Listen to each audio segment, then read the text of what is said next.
Hello, Anthony here from the Sustainable PM. Another one of my viewpoints. This one I want to discuss about the different levels of roles and accountability, therefore responsibility within our change initiatives. And this means from the top down. And there are 4 different levels that I believe are there if you want to recognise these as decision making, giving direction, driving the change, and also delivering the change. By that I mean at the bottom end, literally doing the development work, whatever it happens to be, the supply work if you like, providing the solution itself. Right. Remember, usually in projects. Now, the reason why I've separated them out, because there is a little, probably a bit of differentiation between them. I think it's quite important to understand what that differentiation is. So when we talk about decision making, this is strategic level, and it's about providing the level of governance needed depending on the change, program or project, and usually driven from the portfolio level. So these are the guys that are sat up well above the PM being both portfolio, program and or project managers. Okay. So from a decision point of view, these are guys that are making the decisions. These are business decisions about the change itself. Is it still wanted? Is it still going to be built the way they want it to be built? And will it actually deliver the benefit, the transformational change that they're looking for out of this initiative itself? So these are the guys that understand the business and the organization, understand its mission, the objectives, and therefore the strategies about making those changes, and ultimately the tactics on how we deliver those changes, okay, through the programs and projects. Okay. Now the next level down is giving direction. Now the same group of people, the stakeholders at this level, will also be giving direction. Quite often as ad hoc if you like. The PMs will be going and saying, we're not too sure about this, this is the state of play, and therefore what do we need to do next, and sometimes they've just come along with it themselves. In an article I've written about capacity, appetite and tolerance, and quite often the tolerance is the area about where we're giving empowerment to the PMs to get on with the work, and it's only when they look like they're going to go past the tolerance do they need to therefore first escalate in a sort of informal way and come up and ask for some guidance, for some direction as to what might be the next state of play. Okay, so that's why it borders on here both PMs and above, because the PMs will also be giving some direction to the teams below, like program to the project managers and the project managers to the guys doing the work. Okay. Then we come to the next level, which is the driving, steering the initiative itself, which in a way is guidance, but I put with guiding just to differentiate a little bit. This is from the PMs themselves, okay? They're driving the initiatives, running the changes themselves. Right? Project management, if you like, or using project management tools and approaches to do that. Okay, so this is the driving of the initiative, running through the plans, keeping everybody on track, a lot of leadership involved, and helping the teams to work themselves or the projects to make sure they're on track and working towards the end goal themselves. And dealing with anything, so this is where the real agility comes in at that level, project and program agility, on how we need to make flex the changes we've got into the plan to cope with anything that's going to upset the plan or change the direction of the initiative at that point. That's having that mental agility and the tools to support that.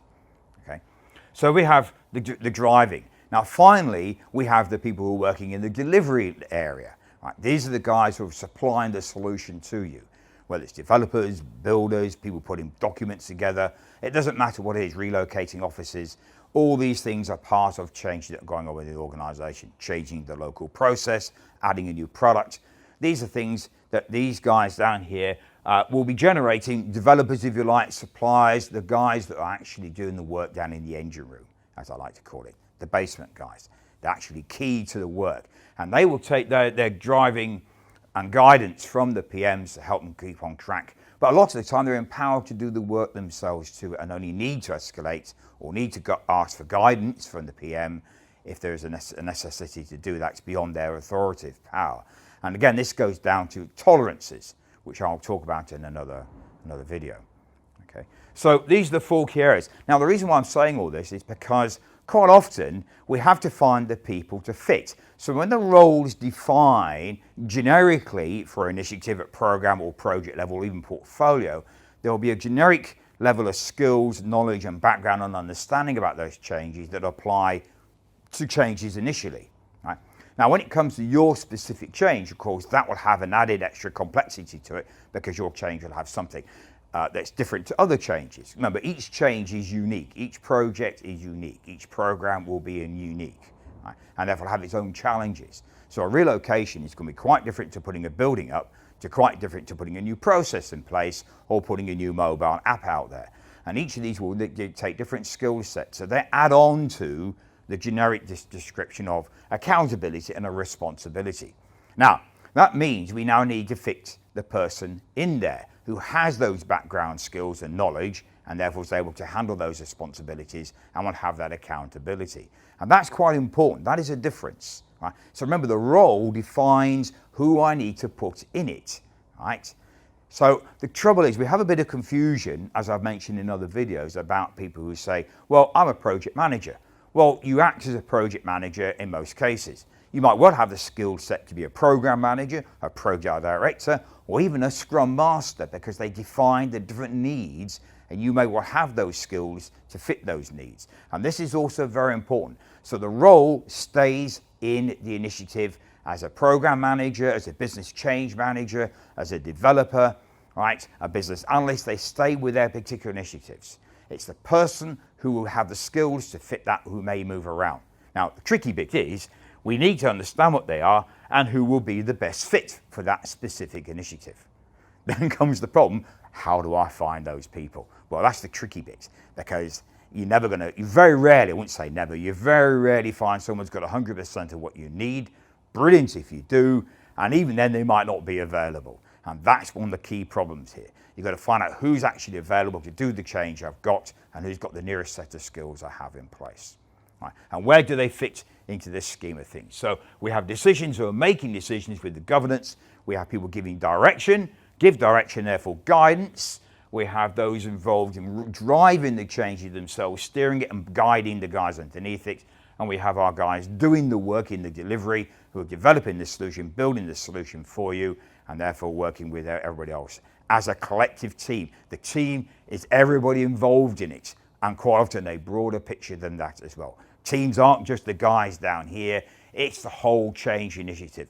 Realistically, it's the whole organisation to some level or another. If you think about a sports club, the guys on the pitch are the main team playing, the captain's there, PM if you like, or the team manager if you wish. PM's quite often sitting on the side, or a lot of the time should be, but the club is supporting the whole club of the game itself.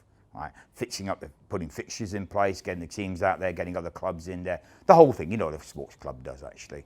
You know, whether it's an amateur club or a big football club, it doesn't really make any difference. At the end of the day, the whole has to work collectively. Right? And this is where it needs to work as a team. All right, just give you some idea about those roles and how you fit them in.